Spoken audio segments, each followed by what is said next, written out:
humano. Inclusive se habla de que casi el 70% de las personas en algún momento de su vida van a sufrir por lo menos una noche de insomnio. Y estadísticas cercanas al 15-20% de las personas pueden tener en ocasiones un insomnio que dure más de 3 semanas. La gran mayoría de las veces es benigno, el 90% es por una condición principalmente psicológica o por algún estado de ansiedad o angustia. Pero también se ha visto que hay otras condiciones médicas que pueden generar insomnio, como por ejemplo el dolor crónico, las personas que padecen de desórdenes de algún tipo metabólico, algunas personas que tienen algunas condiciones crónicas como diabetes, hipertensión, entre otras, pueden presentar insomnio. Cuando hablamos de problemas para mantenernos despiertos, ¿también es un trastorno del sueño? Sí, de hecho, inclusive, digamos que existen 3 elementos primordiales para garantizar un sueño de calidad. Tienes que dormir la cantidad de horas adecuadas según tu edad. El estándar de entre los 18 y los 65 años es no menos de 7 horas de forma regular todas las noches, ¿ok? Pero eso es duración. Hablamos de duración, tenemos que hablar de profundidad y hablamos de continuidad. La profundidad se refiere a que el cerebro tiene distintos niveles y estadios de sueño, que cada uno tiene su función. Y esos estadios se tienen que cumplir 4 a 5 veces por noche cada uno en un ciclo dentro del mismo ciclo de sueño. Ahí hablamos de profundidad. Por ejemplo, los adultos tienen que tener un 25% de sueño profundo N3 para sentir que descansaron al día siguiente. Y lo otro es la continuidad, que no esté fragmentado, que no haya elementos que lo interrumpan. Entonces, si tú tienes esos 3 elementos y adicionalmente esto ocurre en el caso de nosotros los humanos de noche, porque dormimos de noche, estamos genéticamente codificados para eso, el sueño puede ser reparador. Ahora, pueden existir condiciones que tú no tengas problemas para iniciar el sueño, pero que te lo interrumpan. Sí. La más común suele muchas veces ser los trastornos respiratorios del sueño, la apnea del sueño. La gente que ronca, la gente que se ahoga, puede tener un sueño interrumpido. Hay otra causa frecuente también, en el caso sobre todo 3 veces más en las mujeres que los hombres, que hay una condición que son el síndrome de piernas inquietas, problemas de molestias o dolores en las piernas. Y también se ha visto que las personas que padecen de depresión suelen tener muchos despertares durante la noche.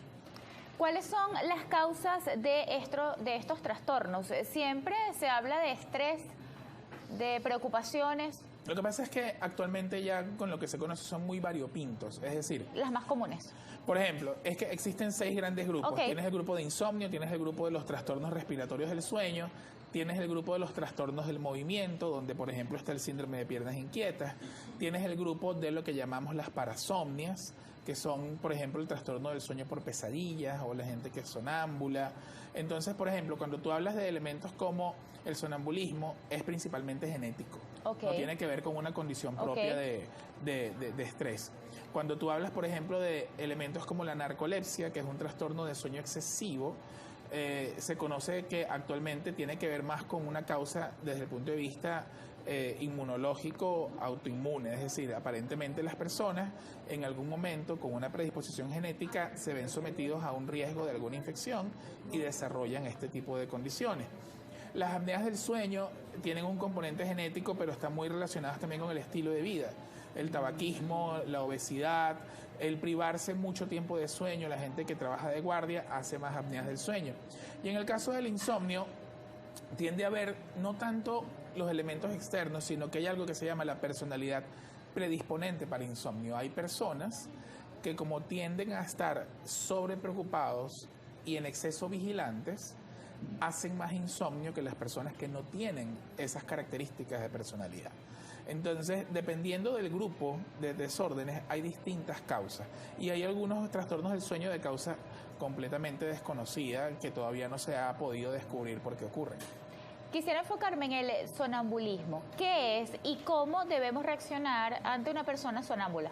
Bueno, tú sabes que el sonambulismo ha sido un tema de debate porque no se considera... Hasta en películas. Sí. Es que no se considera, mira, se considera normal como hasta los 12, 14 años. Y se sabe que la gran mayoría, casi 2/3 partes de los sonámbulos han tenido familiares sonámbulos.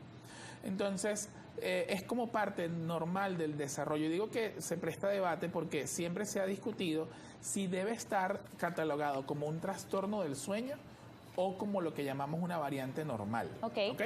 Ahora, cuando hay sonambulismo después de los 12, 14 años, sí se considera un trastorno del sueño dentro de lo que se llaman las parasomnias. Ahora, la gente suele pensar que el sonámbulo está soñando, y el sonámbulo no está soñando. El sonambulismo ocurre en una fase de sueño que se llama N3, que es donde la persona no está soñando. El sonámbulo está en un estado automático de comportamiento, es decir, lo que él automáticamente podría hacer despierto de día, lo está haciendo de noche, pero él no está soñando eso exactamente. Ahora, mucha gente pregunta constantemente, y en la consulta lo hacen, de que si es verdaderamente peligroso que uno despierte despertarlo, un sonámbulo, sí, ¿no? por eso le pregunto cómo reaccionar. Bueno, primero que, por supuesto que el sonámbulo, si lo despiertas, puede estar confuso, y en ocasiones esa confusión puede llevarlo a la agresividad. Es decir, imagínate que tú te acostaste a dormir en tu cama y de un momento a otro, sin saber por qué, estás en medio de la cocina y quizás, sabes, tu padre o tu esposo te está tomando por los hombros. O sea, obviamente la reacción va a ser de confusión y de defensa, y puede haber algún riesgo desde el punto de vista de que la persona te golpee o te aleje, te empuje. Pero la verdad es que no existe ese riesgo de pensar de que va a ocurrir un fenómeno cardíaco que redunde en algún tipo de daño, infarto o estados de locura. Eso no va a pasar. Sin embargo, para evitar este tipo de cosas, lo mejor es que el sonámbulo tiene interacción con el entorno. O sea, él no está completamente bloqueado. Si tú le hablas suavemente y tú lo llevas nuevamente a la cama, él va a ir, e inclusive tú le puedes hablar y él te va a responder de manera balbuceante. Quizás no le entiendas muy bien lo que te dice, pero por eso es tan frecuente en la niñez y en la adolescencia, porque tiene mucho que ver a veces con ciertos grados de inmadurez en algunos circuitos. No se considera como tal patológico, pero si es después de los 12, 14 años, sí se tiene que estudiar. Gracias, doctor. Vamos a hacer nuestra primera pausa. Estamos conversando con el doctor Claudio Cárdenas, él es neurólogo. El tema trastornos del sueño. Usted puede hacer sus preguntas a través de nuestras redes sociales. AM por GB en Instagram. Ya volvemos.